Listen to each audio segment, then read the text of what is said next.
Now find your center from left to Just right. halfway between this corner and that corner there. Right. Is that right? Yes. Yeah. That's what you're looking for. Yes. Great shot. Yeah. Perfect. That's John right. Parkinson at your service, running camera. Good job, John. Y'all haven't met, have you? No.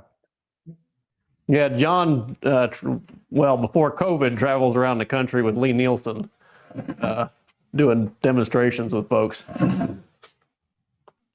Okay. Okay, now you want to spring clamp your crest rail on there to give you something to shoot for. So Ailey has already done his tenons on that. Did you have another? You can do them like that first. Yeah, so we're kind of doing cooking show. We already had that thing ready, but you can take your raw crest rail, and what you're going to have to do is ease a corner because, yeah. So if you, it's that top. I believe it's the one, the upper one, the one up above. This one. That okay. One, that one right there. Yeah, you need to ease that corner. Show them why. What you're doing is that crest rail has a crown to it. So pick it up, Ailey.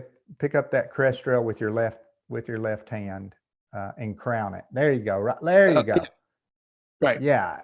It's got a crown to it, and when you pick it up like that, it ends up riding on that corner, and you can't clamp it. It won't stay. So you're going to have to round over that corner in order for the spring clamp to be able to hold it. So take this corner off so that it can. We have choices. And you might put your little mark so you don't round it back too far. You know, put your little mark on the other side of the post there. Yeah.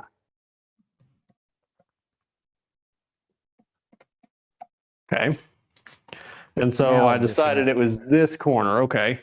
So then I can just take the draw knife, whoops, and step on 4 spindles and go splat. Okay.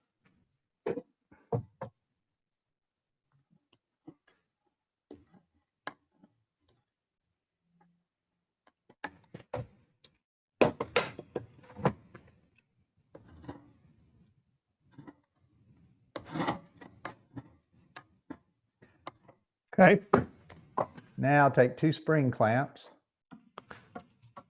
and clamp them up, and you can kind of guess at your crown. I think what probably looks good is about 1/4 of an inch crown. So the crest rail to be 1/4 inch higher in the middle off the spindle deck than it is off of the out there towards the post.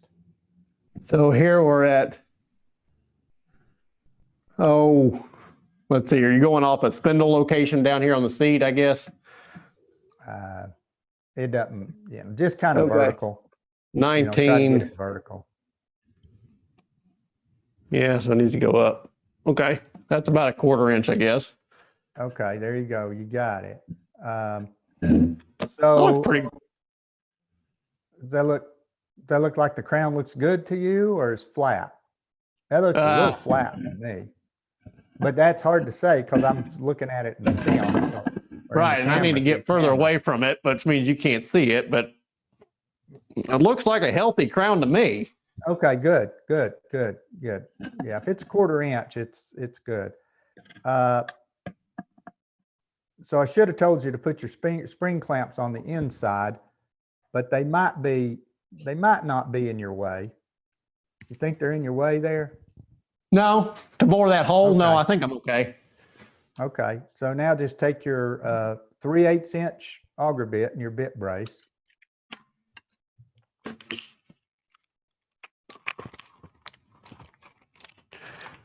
All right, and then I guess I'm gonna butt this up against the bench, maybe.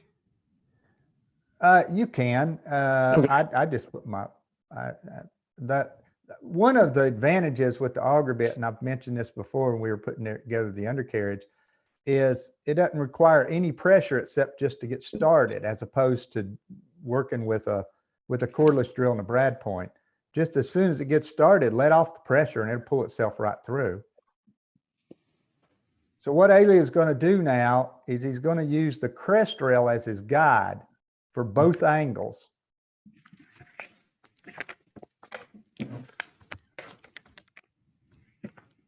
So he can line it up left to right and up and down using that little stub of a crest rail that's sticking out there as his guide.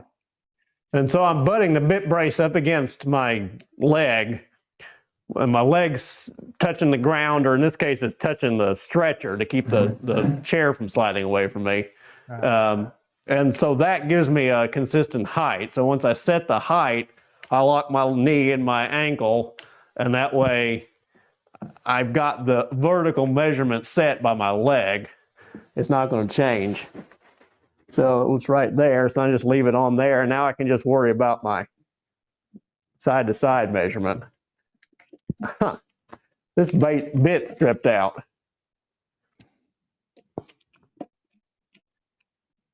Maybe because I was fiddling with it so much. There we go. And I'm going to go, I guess, till that point just pops through. Yeah, and there it is. I can see it. Yeah. Yep. Great. So do the other one, I guess. I'll do the other side.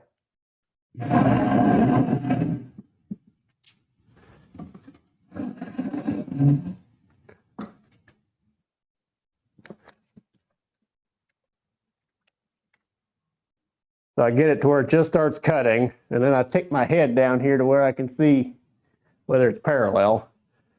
And then he can just side over the top to see the left to right angle. Right. In fact, you all probably can see that from God's view. Well, sort of. Yeah. Mm-hmm.